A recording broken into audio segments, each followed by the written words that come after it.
de los sectores más dinámicos ha sido el inmobiliario industrial, gracias a la demanda de industrias como la de alimentos o el e-commerce. Para contarnos sobre su desempeño en México nos acompaña Claudia Ávila Connelly, directora general de la Asociación Mexicana de Parques Industriales, AMPIP. Adelante, Claudia.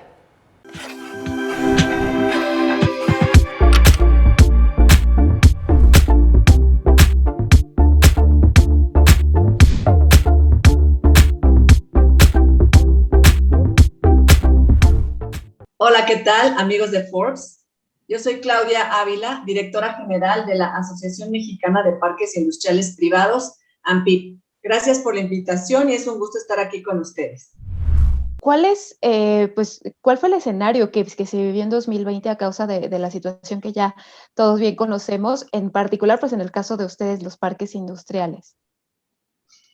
Bueno, yo creo que todos padecimos un momento de incertidumbre, independientemente del sector o de nuestra actividad en particular, y ese fue la variable, ¿no?, que impactó de inicio, digamos, marzo del año pasado, en donde también los usuarios de parques industriales, los que rentan las naves, pues ante esta incertidumbre de lo que pasaría en el mercado, sobre todo por el confinamiento y la contracción del consumo y por tanto de la demanda, pues algunos tuvieron que parar las operaciones y esto provocó que de inicio el impacto en el sector inmobiliario industrial fuera de postergación de rentas, a diferencia de como lo vimos en otros mercados como el de oficinas, que pues muchos se fueron a trabajar en casa y que hubo una desocupación importante, o centros comerciales también por el confinamiento, por la sana distancia, se vieron mayormente afectados. En el caso de los parques, el impacto mayor fue la postergación de rentas, que después se recuperó en el mes de julio, y pues es un mercado que afortunadamente siguió operando y al contrario, creció. Uno pensaría que en época de crisis pudiera contraerse la ocupación de espacios industriales, pero en este caso la inversión siguió llegando a México y por tanto la ocupación de espacios industriales tuvo una dinámica positiva.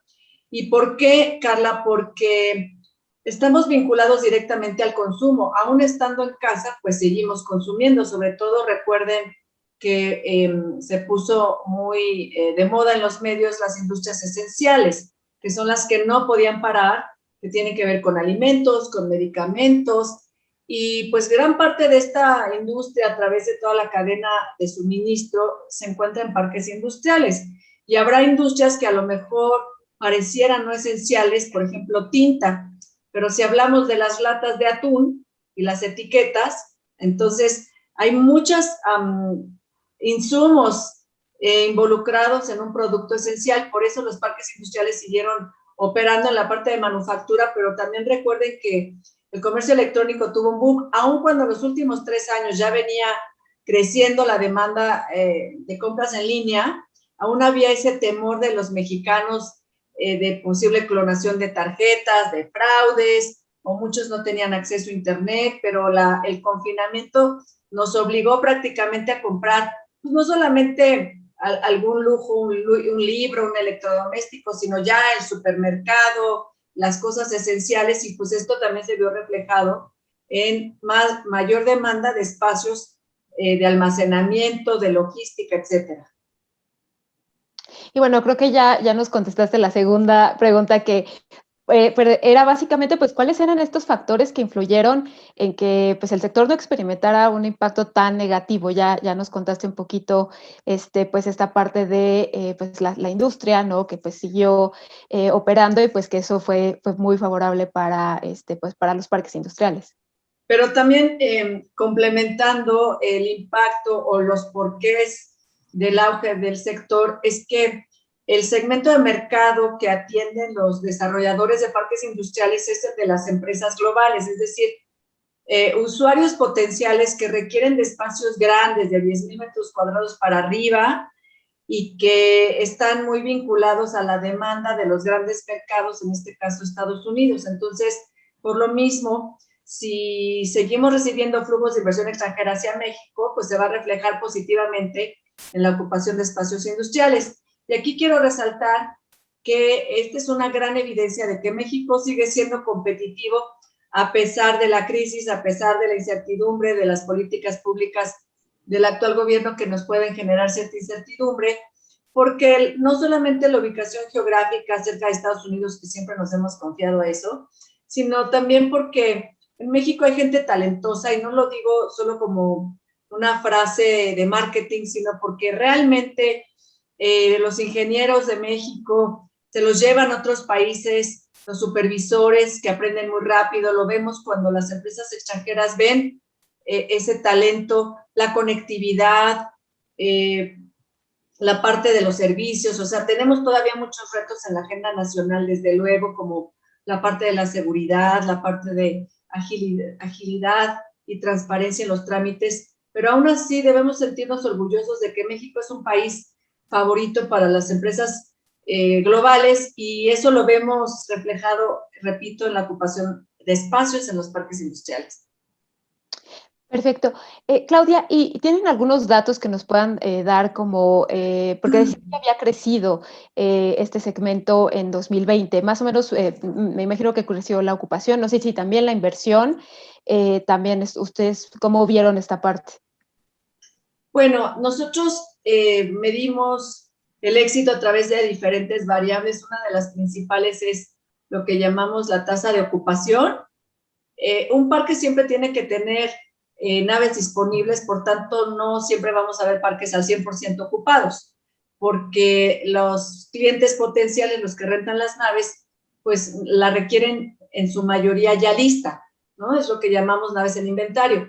Entonces, una ocupación sana es por arriba del 90%, digamos, antes de la crisis del 2008-2009, que fue la primera crisis global de la economía en el mundo, como recordarán, estábamos alrededor del 93% promedio nacional, porque obviamente hay variaciones por regiones, y en la crisis bajó como 82%. Era crítico el tema porque había que rentar esas naves.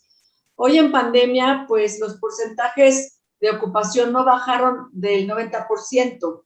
Yo creo que en promedio, según los expertos, estuvo alrededor del 95%, cosa que nos dice que en todo momento el sector tuvo un desempeño muy sano. Por lo mismo que les digo, la inversión extranjera directa siguió llegando. El año pasado recibimos como país alrededor de 29,000 millones de dólares, que si bien esta cifra es menor a los grupos que hubo de 2013 a la fecha, sí fue más alto que el 2010, que fue el año de la recuperación de la crisis mundial, ¿no? Entonces, creo que el sector sigue estando en auge. Desde luego que el inventario no creció, o sea, las naves nuevas para rentar no crecieron, porque ahorita pues el plan es rentar las que ya existen, pero todos los días vemos noticias de empresas que inauguran, que amplían, se han anunciado nuevos parques industriales, sobre todo en el Bajío, y aquí es importante decir que aún con los sucesos de inseguridad, de la delincuencia organizada, que desafortunadamente es una realidad y tenemos que trabajar en ello como país, pues la inversión sigue llegando. ¿Por qué? Porque, bueno, México sigue siendo competitivo, esa es la razón, y creo que los desarrolladores han hecho un gran esfuerzo de promoción de la mano con los gobiernos estatales para que esa inversión aterrice en México. Perfecto. Y bueno, hemos escuchado mucho, sobre todo desde hace algunos años, de la industria automotriz, la industria aeroespacial, ahora el e-commerce, ¿no? Que son sectores que están creciendo muy, con un dinamismo muy fuerte. En este caso, pues, ¿cuáles serían como los sectores que ustedes están viendo que están impulsando pues, crecimiento de los parques industriales? Es que bueno que haces esa pregunta, porque, bueno, ya a mí siempre me ha gustado resaltar lo bueno de México, sin mentiras, con evidencias, con datos duros, y a veces tenemos todavía esa imagen de un México de mano de obra barata, sin valor agregado, y la verdad es que la realidad es que tenemos sectores de alto valor agregado que requieren de un talento especial. Por ejemplo, más allá de lo que dices de la industria automotriz, que no solamente es ensamble, sino hay procesos sofisticados que ya se hacen en México. También tenemos una industria de dispositivos médicos en Baja California, específicamente en Mexicali, que se vincula con la cadena de suministro del clúster en San Diego, O sea, muchos de los equipos que vemos en los laboratorios en México cuando vamos a hacernos pruebas con equipos sofisticados están hechos en México. También tenemos una industria farmacéutica importante, alimentos procesados, muchos de los cuales se exportan. Desde luego, como ya lo mencionaste, la industria automotriz, pero la de autopartes que va vinculado, porque toda la parte de motores, de asientos, y antes que veíamos textil en prendas, textil en prendas de vestir, hoy vemos textil en compuestos textiles sofisticados para la industria automotriz. O sea, el textil que vemos en los asientos de los autos no es cualquier textil, no es el mismo que usamos en las prendas, ¿no? De vestir, sino que eso ya son componentes, mezclas de fibras que tengan cierta resistencia, y todo eso pues ya se hace en México, además desde luego de los centros de distribución, de logística, de las empresas que tercerizan, de los famosos 3PL como DHL, como Federal Express, y perdón el anuncio, pero es lo referente, ¿no? Para que nuestra audiencia nos entienda. Pero también tenemos los Amazon, Mercado Libre, Costco, todos ellos que requieren su centro de distribución con edificios de características sofisticadas que permitan la operación eficiente de los robots. Por ejemplo, en un centro de distribución de comercio electrónico, los robots corren por el piso, entonces requieren pisos de ciertas características, con sensores, ¿no? Con las bandas, como cuando llegamos al aeropuerto y vemos que corre la maleta, pues algo equivalente para la mercancía. Entonces, la combinación de personas con los robots, todo eso implica un ambiente sofisticado, que en México hemos logrado llegar a esos estándares, y por eso pues tenemos centros de distribución líderes en América Latina, ¿no? Y que le compiten también a los centros en Estados Unidos y Canadá. Claro. Oye, y bueno, ahora que hablas sobre todo de estos centros de distribución, que bueno, ya tienen como la tecnología de punta más avanzada, etcétera, ¿qué tendencias ustedes están viendo en materia de parques industriales que se están fortaleciendo? No sé si también están viendo esta cuestión de la robotización, de la industria 4.0, y eso también impacta a los parques industriales.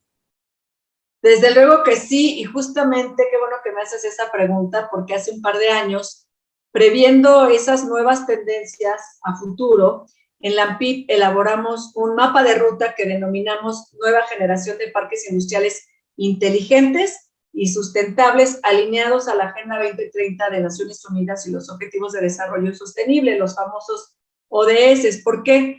Porque comenzábamos a percibir que en el mercado los clientes potenciales ya no solo demandaban rentar una nave industrial de ciertas características que técnicamente se denominan de clase A, con cierta altura, los techos, el tipo de piso, sino que además estuvieran ubicados en lugares que pudieran evidenciar aspectos de responsabilidad social, de ahorro de agua, de energía, etcétera. Entonces, nos dimos a la tarea de crear programas para apoyar a los desarrolladores a tener esas evidencias, que muchas veces se volvieron determinantes para los contratos de arrendamiento. Por ejemplo, el que podamos reutilizar el agua, ¿no? Reciclarla, usar tecnología, plantas de tratamiento o luminarias LED para el ahorro de energía. Hoy hablamos de los edificios LEED, ¿no? Que tiene que ver también con todo el diseño sustentable, y por eso creamos programas como el Parque Industrial Verde, y estamos hoy también promoviendo mejores prácticas con base en este mapa de ruta que desde luego está disponible para nuestra audiencia si les interesa. La parte de responsabilidad social, y hoy hablamos de los criterios ESG, que son las siglas en inglés de medio ambiente, social y gobernanza. Pues se ha vuelto también una determinante la parte de manejo de transparencia de los recursos de los consejos directivos.